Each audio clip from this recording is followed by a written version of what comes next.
mempercepat waktu tadi ya Bapak dan Ibu karena masih kuat. Nanti kita mulai mungkin dari mana dulu, Bu Fonda? Oh, Bu Fonda dulu, karena memang di bidang seni apa namanya, ya sebenarnya tidak terlalu banyak, tetapi karena jenjangnya itu yang seperti FLS 2N itu SD, SMP, SMA, SMK dan pendidikan khusus ada 5 jenjang. Kemudian di seni juga ada debat ya, untuk jenjang SMA, baik itu debat bahasa Inggris maupun debat bahasa Indonesia. Mungkin itu Bapak Ibu supaya kita bisa memanfaatkan waktu dengan maksimal. Silakan Bu Fonda disampaikan. Terima kasih. Assalamualaikum warahmatullahi wabarakatuh. Baik, terima kasih Pak Keri, Bapak dan Ibu. Izin Pak, saya ke bawah sedikit. Baik, Assalamualaikum warahmatullahi wabarakatuh. Selamat malam Bapak dan Ibu dari perwakilan LLBT, dari Dinas Pendidikan Provinsi, atau juga dari BPMP yang juga hadir, masih berkenan hadir di Luang Baru ini. Baik, kami dari bidang kelompok kerja seni budaya dan bahasa pada kesempatan ini akan menyampaikan sedikit informasi terkait program 2024. Namun tadi yang seperti disampaikan Pak Keri, untuk lebih detailnya kami sudah siapkan secara informasi lengkap di pedoman yang akan kita share di website Pusat Prestasi Nasional. Namun jika nanti setelah rakor ini akan ada di web pedoman, kemudian ada pembaharuan dari materi-materi daripada tim juri nasional, akan kami sampaikan melalui surat secara resmi dan akan kami publish juga di website Pusat Prestasi Nasional. Baik, next Mas. Oke, baik, izin Bapak dan Ibu kami sampaikan bahwa untuk di ajang seni budaya dan bahasa tahun 2024 kita mempunyai bidang lomba ada 4, yaitu FLS 2N, LDBI, NSDC, AKPDBK. Ini untuk jenjang pendidikan dasar dan menengah. Untuk pendidikan tinggi, tadi kami sudah sosialisasi di ruang sebelah, itu ada PES Parawi, LPSMN, ini lomba paduan suara mahasiswa nasional, ada KDMI, bukan kontes dangdut ya Bapak Ibu ya, kompetisi debat ya, ini kadang-kadang suka kepleset ya, kontes gitu ya, kontes debat bukan, tapi kompetisi debat mahasiswa Indonesia. Kemudian ada LUDC, Pilmapres, pemilihan mahasiswa berprestasi, dan Peksi Penas, akan seni mahasiswa nasional. Nah, next Mike. Oke, nah untuk yang pertama kita FLS 2N. FLS 2N tadi untuk yang di klasmen yaitu SD, SMP, SMA, SMK, dan pendidikan khusus. Secara keseluruhan tahapannya kurang lebih sama dari mulai SD sampai dengan pendidikan khusus, yaitu kita ada sosialisasi. Di paparan yang Bapak Ibu lihat ini belum kami cantumkan tanggal-tanggalnya karena kami masih berdiskusi dengan tim juri. Namun kurang lebih bulannya adalah di bulan yang tercantum di layar. Jadi kami tidak akan keluar dari jadwal bulan, tapi kami sedang menentukan tanggal, nanti akan kami detailkan di surat ataupun di web yang akan kita sampaikan informasinya melalui pedoman. Yang pertama adalah sosialisasi FLS 2N, itu direncanakan di Januari 2024. Seperti tadi disampaikan Bapak Kepala Balai bahwa di bulan 2024 dikarenakan kita akan menghadapi pemilu, jadi kita akan mempercepat semua kegiatan nasional, diusahakan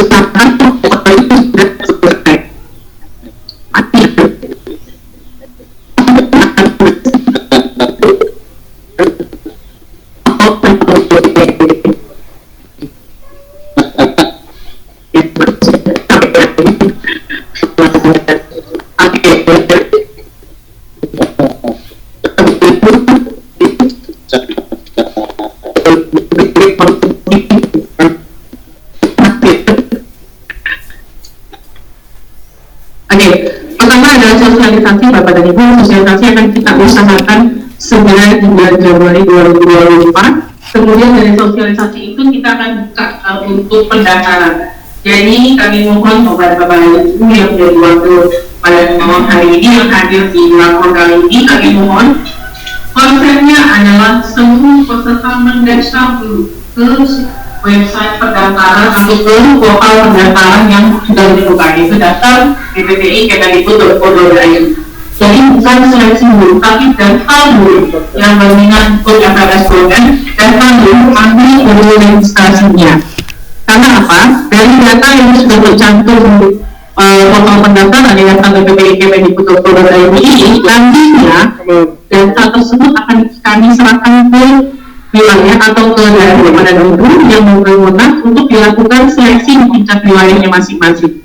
Jadi intinya semua peserta baik dari satuan pendidikan, baik itu secara pribadi siswanya yang ingin mengikuti FLS dari SD sampai dengan maksud didaftarkan dulu oleh operator sekolah melalui portal pendaftaran daftar BPTI Kemendikbud.go.id yang akan segera kita buka di bulan Februari sampai dengan Maret 2024.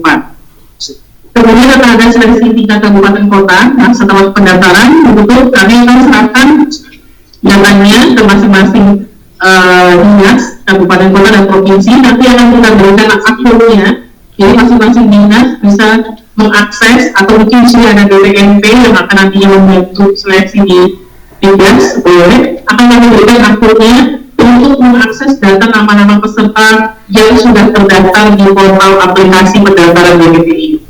Itu seleksi kemudian dengan seleksi di kabupaten kota bulan Maret sampai dengan April. Untuk seleksi tingkat provinsi selanjutnya dari hasil juara kabupaten kota, seleksi tingkat provinsi itu kita siapkan waktu di bulan Mei sampai dengan rentang waktu bulan Juni 2024. Nah, setelah seleksi tingkat provinsi ada penyampaian hasil juara seleksi tingkat provinsi ke BPTI. Tujuannya apa? Adalah menyampaikan data tersebut kepada BPTI yang nantinya selanjutnya akan kita proses menjadi finalis ke tingkat nasional. Nah, pada ini kami ini FLS masih menggunakan sistem seperti tahun 2020. Tahun 2024 masih menggunakan sistem seperti tahun 2023 di mana selain tingkat nasional seperti yang disampaikan Bapak Kepala Balai tadi masih menggunakan dua sistem yaitu semi final dan final, di mana semi final itu kita lakukan secara daring dengan menilai perwakilan terbaik dari masing-masing provinsi per cabang lomba. Dan itu akan kita lakukan ini untuk 4 bulan Juli. Kemudian tingkat nasionalnya yaitu 10 terbaik per cabang lomba yang akan dilaksanakan secara live di bulan September minggu kedua dan minggu ketiga. Tapi tadi seperti disampaikan Kepala Balai, sementara ini kita masih menggunakan sistem pemanggilan 10 terbaik. Jika nanti ada rezeki dan ada kebaikan, ya kita belum tahu ya, nantinya dilihat ke depan. Tapi sampai saat ini kami masih menentukan 10 terbaik per cabang lomba. Next, Mas. Oke, nah inilah Bapak dan Ibu cabang lomba FLS 2M di Dikdas dan Diksus, di mana SD ada gambar bercerita, menyanyi solo, seni tari, pantomim, kriya, yaitu SD 5 cabang lomba. SMP ada namanya ensemble campuran atau kita sebut mix ensemble. Mungkin ada yang bertanya, ensemble campuran itu apa sih? Nah, ensemble campuran itu adalah pengenalan melodi dari alat musik yang diciptakan oleh peserta atau alat musik yang sudah ada. Kalau kemarin ensemble musik itu menggunakan gitar, kita tidak harus menggunakan gitar. Kalau mau menggunakan gitar silakan. Tetapi kalaupun dia menggunakan alat musik selain alat musik yang sudah jadi, misalnya dia ciptakan dari tabung, dia bunyikan tak. Nah itu menghasilkan melodi. Nah itu menjadi penilaian juri. Jadi ensemble musik itu boleh menggunakan alat musik, tetapi non elektrik, harus yang akustik atau tidak menggunakan listrik. Jadi benar-benar alat musik yang mengolah kemampuan anak menciptakan melodi. Karena apa?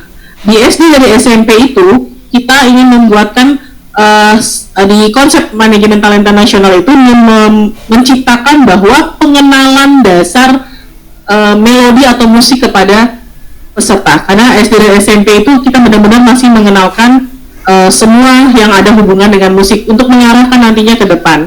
Jadi ensemble musik itu nanti bisa dibaca penjelasannya. Intinya adalah menggunakan alat musik yang non elektrik, ya. Jadi ada sebenarnya bukan baru tapi kita lebih perjelas lagi.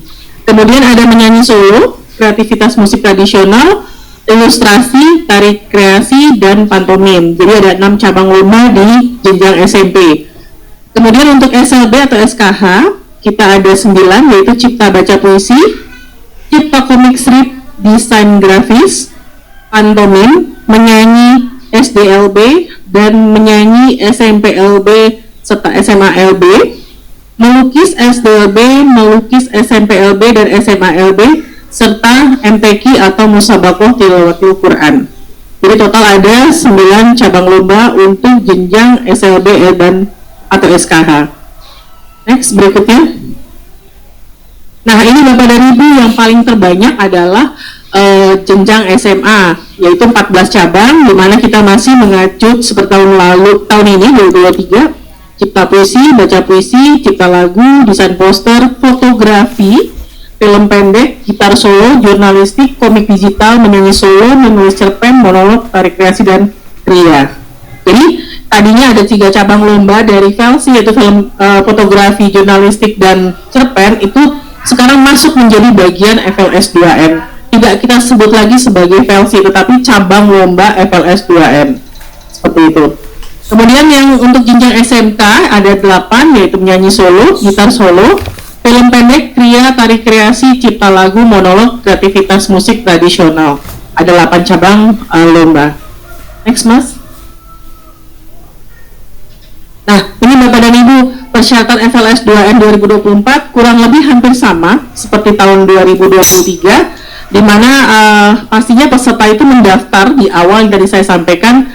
Semua peserta harus mendaftar dulu tanpa terkecuali kalau memang dia menginginkan mengikuti seleksi tingkat nantinya di tingkat daerah gitu ya. Sebelum melaksanakan seleksi tingkat daerah harus mendaftar, dan ini didaftarkan oleh operator sekolah dengan ketentuan pastinya peserta tersebut sebagai peserta aktif terdaftar Dapodi, kemudian mempunyai NISN. Nah, ini yang saya bermasalah NISN Bapak dan Ibu.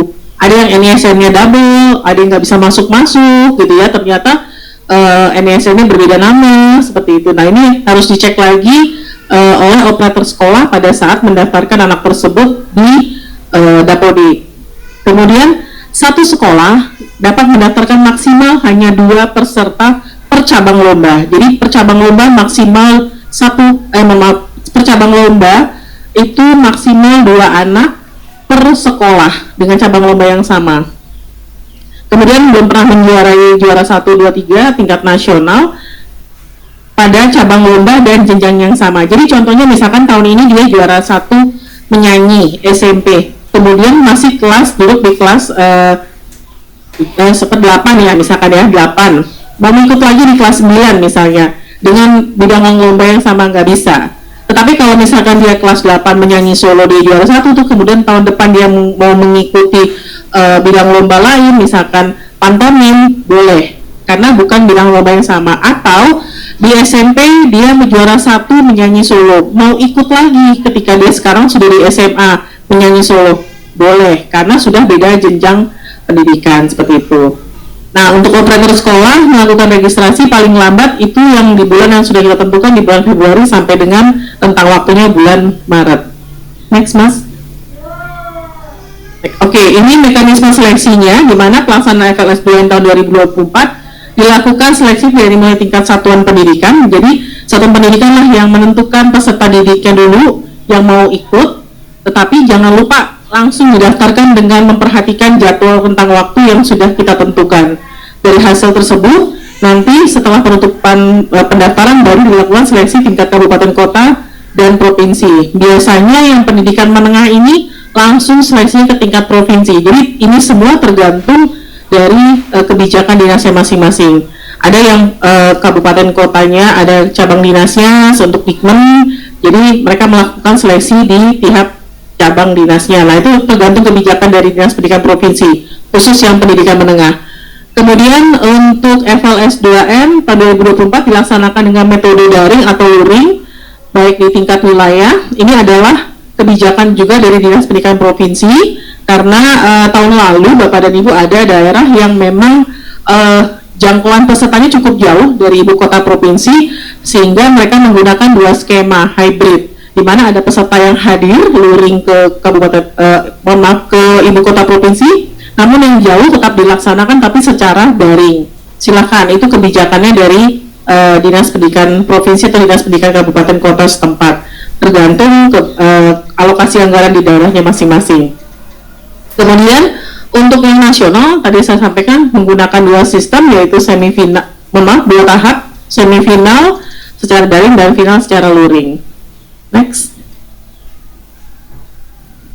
Mas. Oke. Nah, untuk tahun ini kebijakan dari Bapak Ketua saya diberikan perubahan, yaitu untuk juara nasional kita berikan juara 1, 2, 3, harapan 1, harapan 2, dan 2 kategori khusus. 2 kategori khusus ini akan ditentukan oleh juri masing-masing berdasarkan cabang lombanya masing-masing. Kemudian ketua kontingen pendamping yang tidak menjadi juara memperoleh sertifikat, ini bagi peserta yang hadir di luring. Kemudian pengarah sumber dan fasilitator juga akan memberikan sertifikat. Kemudian next, saya percepat aja Bapak Ibu ya. Nah ini kebijakan atau peran BPTI dan Distrik, di mana BPTI ada persiapan, pendaftaran, penetapan juri, penetapan juara, dan pasca seleksi. Kemudian Dinas Pendidikan ada praseleksi, pelaksanaan seleksi, dan pasca seleksi.